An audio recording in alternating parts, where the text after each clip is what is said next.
Narito ang mga headline news. Noong nakaraang linggo ay nagkaroon ng evangelism camp sa Mascap. Sa linggong ring ito ay nagkaroon ng Regional Church Ministry sa Llanera at Santiago.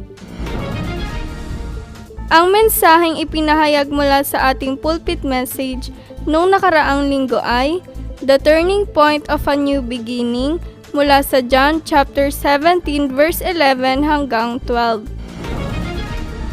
Magandang araw! Narito ang OLMC News. Ayon sa gabay ng Diyos at hawak ang mensahe mula sa ating pulpit message, noong nakaraang linggo pagkatapos ng worship sa hapon, ay nagkaroon muli ng evangelism camp sa Mascap. Sa pamamagitan ng bahay nila Sister Madeline at Brother Edwin, ay tinipon ang mga mahahalagang mananampalataya at mga remnants doon, at sila ay nagbigay ng papuri at pagsamba sa Panginoon at nakinig ng salita ng Diyos. Simula nung nakaraang linggo, ay magkakaroon muli ng evangelism camp sa Mascap tuwing ika-4 na linggo kada buwan. Nawa, patuloy nating ipanalangin ang field na ito para sa mission at pag-eebanghelyo. Maayos ring natapos ang Regional Church Ministry sa Llanera, Nueva Ecija at Santiago, Bolinao ayon sa gabay ng Diyos.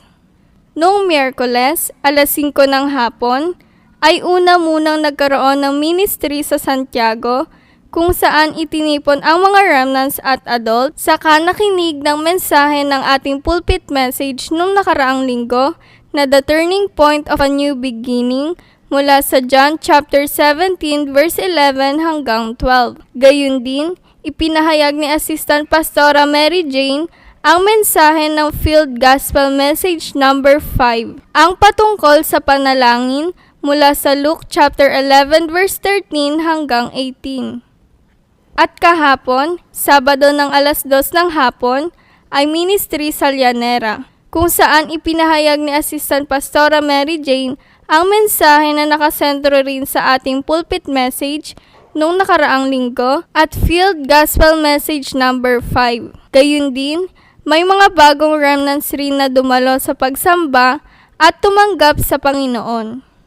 Patuloy nating ipanalangin ang pagpapatuloy ng Regional Church Ministry na ito. Gayun din na isama rin natin sa ating panalangin ang gagawing evangelism camp sa Llanera at Santiago sa linggong ito. Ang mensaheng ipinahayag mula sa ating pulpit message noong nakaraang linggo ay The Turning Point of a New Beginning mula sa John chapter 17 verse 11 hanggang 12. Unang ipinahayag sa mensahe na ang mga taong nakatanggap na ng kaligtasan ay matatawag na darakbang. Pangalawa, kinakailangan natin na laging magkaroon ng spiritual battle dahil si Satanas ay buhay at kumikilos. Sumunod, kinakailangan nating laging alalahanin at tandaan ang 5 katotohanan. Pang-apat, kinakailangan rin nating i-check at i-confirm ang ating mga spiritual state. At huling ipinahayag sa mensahe na ang unbelief ay isang sakit na dulot ni Satanas. Announcement. Mamayang 1:20 ng hapon, pagkatapos ng lunch at Church Minister Unity Meeting. Mamayang 6:30 ng gabi, ang huling meeting ng mga elders at church officers para sa taong 2025. Sa linggong ito ay evangelism camp sa Llanera at Santiago. Para sa camp sa Llanera, simula mamayang alas 9 ng gabi ay pagche-check at paghahanda ng mga dadalhin at gagamitin. Pagkatapos ay worship at prayer journal. At bukas alas 3 ng madaling araw, Lunes ang simula. Sa Santiago naman, ang paghahanda ay sa December 2, alas 8 ng umaga. Pagkatapos ay worship at prayer journal. Sa December 3, alas 2 ng madaling araw ang simula ng pag-alis at ng camp. Para sa mga camp team na dadalo ay huwag kalimutan na maghanda at magdala ng kumot, unan, tuwalya at mga material sa gagamitin sa worship, evangelism at festival camp.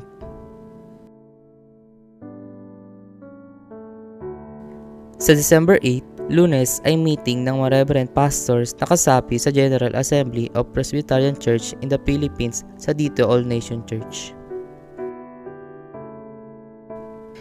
Sa December 11 hanggang December 19 ay Church Members House Visitation Evangelism Worship.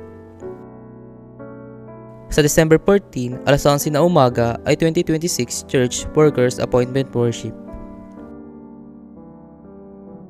Sa December 24, 6:30 ng gabi ay Christmas Worship pagkatapos ay program.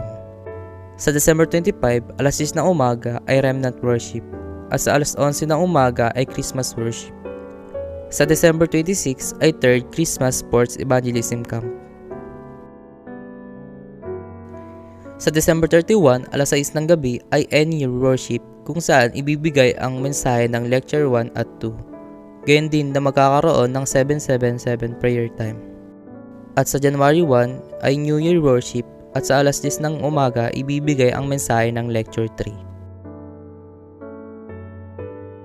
Nawa, bilang mga anak ng Diyos, ay tunay na si Kristo lamang ang maging master ng ating buhay. At dito nagtatapos ang OLMC News. Maraming salamat.